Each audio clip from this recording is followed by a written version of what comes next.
এখন মাংস রান্না করতেছি। জল ডক্টরে কষাই নিলাম, কষানো আমার হয়ে গেছে। এখন আমি মাংস দিয়ে দেব। গরুর মাংস দিয়ে দিলাম।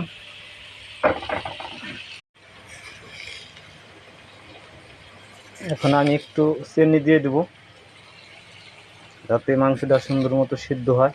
ফ্রিজে ছিল মাংস, এই জন্য চিনি দিয়ে দিলাম।